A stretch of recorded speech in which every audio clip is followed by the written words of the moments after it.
Hello humans, welcome to humanities hub classes once again. तो आज हम क्लास 12 पॉलिटिकल साइंस की बुक 1 कंटेम्प्रेरी वर्ल्ड पॉलिटिक्स का chapter number 6 international organisation cover करने वाले हैं। और इस चैप्टर के आपके पास 3 पार्ट्स आएंगे, जिसमें से पहला पार्ट आप सबके सामने है, बाकी दोनों पार्ट्स मैं जल्द ही अपलोड कर दूंगी। So let's start with the video. तो सबसे पहले जो आपके स्क्रीन पे आपको एक कार्टून दिख रहा है, ये कार्टून है लेबनान क्राइसिस, जो कि 2006 में हुए थे। लेबनान क्राइसिस क्या थे? लेबनान क्राइसिस थे जब 2006 में इजराइल ने लेबनान पे हमला किया और ये बोला कि ये जरूरी था, वहां के मिलिटेंट ग्रुप को कंट्रोल करने के लिए ये अटैक करना जरूरी था। अब इस अटैक में बहुत सारे सिविलियंस, आम जनता, सिविलियंस मतलब आम जनता, इनको मारा गया, पब्लिक बिल्डिंग्स को नुकसान दिया गया, रेसिडेंशियल एरियाज को नुकसान पहुंचाया गया।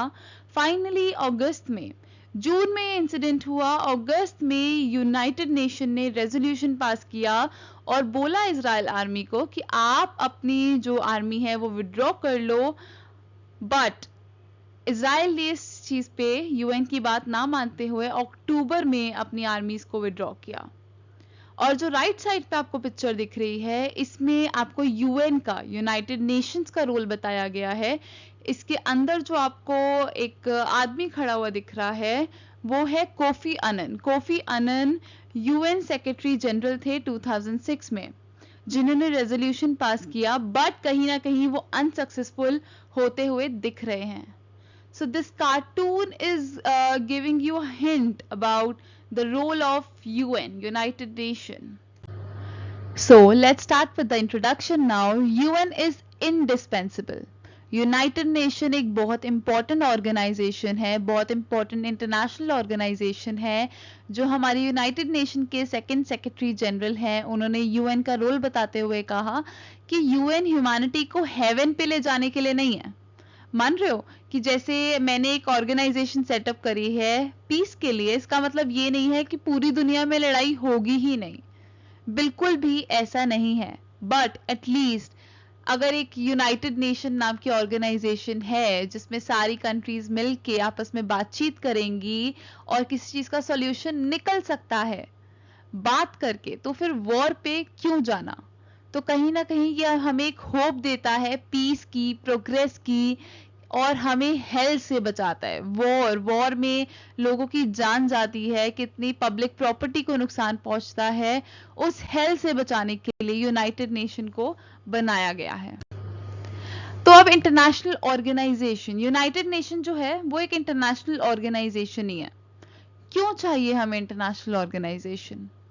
सबसे पहली चीज जो हमने पढ़ी यूएन से रिलेटेड, कि वो हमें वॉर और पीस में हेल्प करता है, लाइक पीस एस्टैब्लिश करने में हेल्प करता है, और ये हेल्प करता है कि वॉर आगे हम वॉर को बढ़ावा ना दें। कैसे सारी कंट्रीज एक दूसरे के साथ मिलके कोऑपरेट कर सकती हैं और बेटर लिविंग कंडीशंस बनाई जा सकती हैं। देखो, कंट्रीज में ना कन्फ्लिक्ट्स होते हैं, ठीक है, पर हर कन्फ्लिक्ट का मतलब ये नहीं होता कि वॉर हो जाए, ठीक है। हर कन्फ्लिक्ट का एंड वॉर नहीं हो सकता।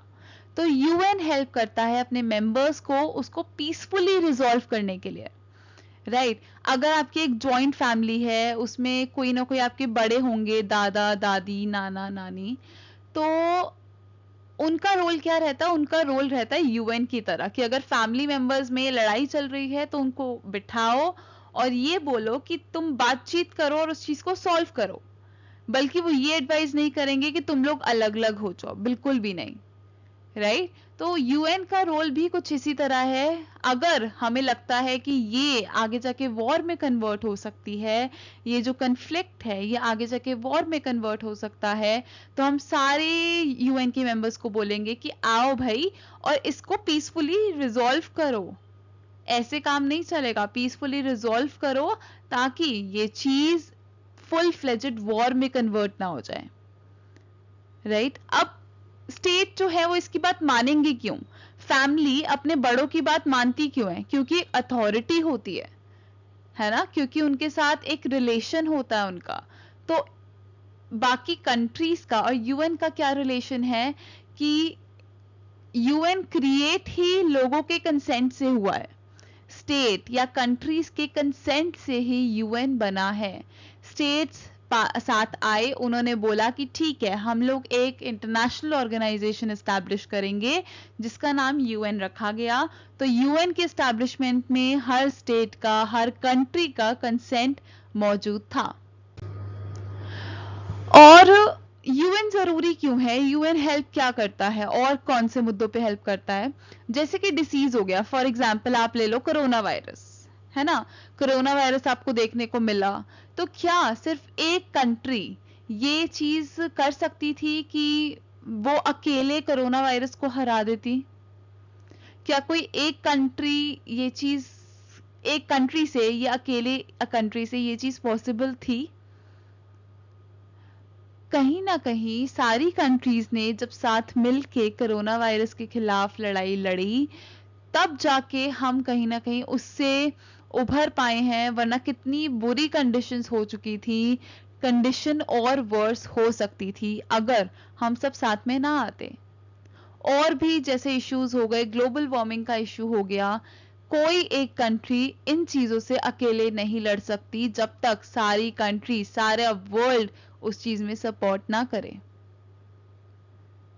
तो इंटरनेशनल ऑर्गेनाइजेशन क्या हेल्प करता है? ये इंफॉर्मेशन प्रोड्यूस करता है, आइडियाज देता है कि कंट्रीज कोऑपरेट कर कैसे सकती है ना। कुछ रूल्स एंड रेगुलेशंस बना के, कुछ एडमिनिस्ट्रेटिव वर्क ऐसा करके कि हाँ, सारी कंट्रीज जो हैं वो कोऑपरेट करे इन आइडियाज के थ्रू और इंफॉर्मेशन के थ्रू, राइट। सो यूएन इवॉल्व कैसे हुआ? एवोल्यूशन कैसे हुआ यूएन का? सबसे पहली चीज आप ये समझो, एक लीग ऑफ नेशन फॉर्म हुआ था। पहले फर्स्ट वर्ल्ड वॉर हुई, अब सेकेंड वर्ल्ड वॉर ना हो इसलिए लीग ऑफ नेशन फॉर्म करी गई। सेकेंड वर्ल्ड वॉर हुई 1939 टू 45 में। तो इसका मतलब जो पर्पस था लीग ऑफ नेशन एस्टैब्लिश करने का, वो तो फेल हो गया। तो डायरेक्टली और इनडायरेक्टली लीग ऑफ नेशन भी फेल हो गया, लीग ऑफ नेशन खत्म हो गया। फिर ये बोला गया कि चलो अब थर्ड वर्ल्ड वॉर ना हो इसलिए हमें मोर इफेक्टिव ऑर्गेनाइजेशन बनानी पड़ेगी। तो इस तरह यूएन, यूनाइटेड नेशन फॉर्म हुआ immediately after second world war, right, immediately after second world war.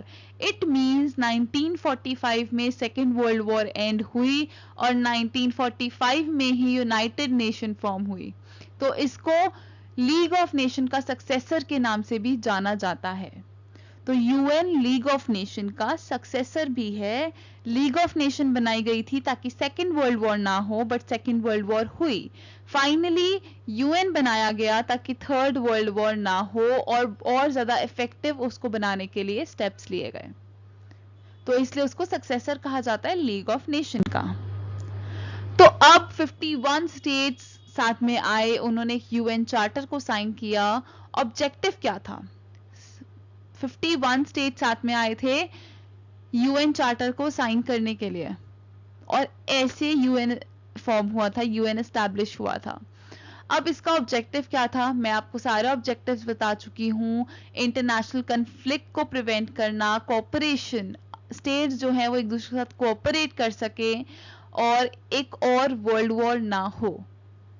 अभी के टाइम पे प्रेजेंटली करंटली यूएन में 193 मेंबर कंट्रीज हैं और मोस्ट वाइबल फिगर या मोस्ट विजिबल फिगर जो है वो सेक्रेटरी जनरल है यूएन के। हमने कोफी अनन के बारे में पढ़ा था, वो भी हमारे यूएन के सेक्रेटरी जनरल थे 2006 में। तो जो सेक्रेटरी जनरल है वो बहुत एक मोस्ट विजिबल फिगर है, पब्लिक फिगर है यूएन के। प्रेजेंटली अगर हम सेक्रेटरी जनरल देखें एंटोनियो गुटेरेस, इसकी प्रोनाउंसिएशन थोड़ी गलत भी हो सकती है, बट 1 जनवरी 2017 से अब तक ये हमारे सेक्रेटरी जनरल हैं। और यूएन जनरल असेंबली, देखो कुछ ना पार्ट्स आपको अगली वीडियो में या इस वीडियो में भी देखने को मिल सकते हैं। तो यूएन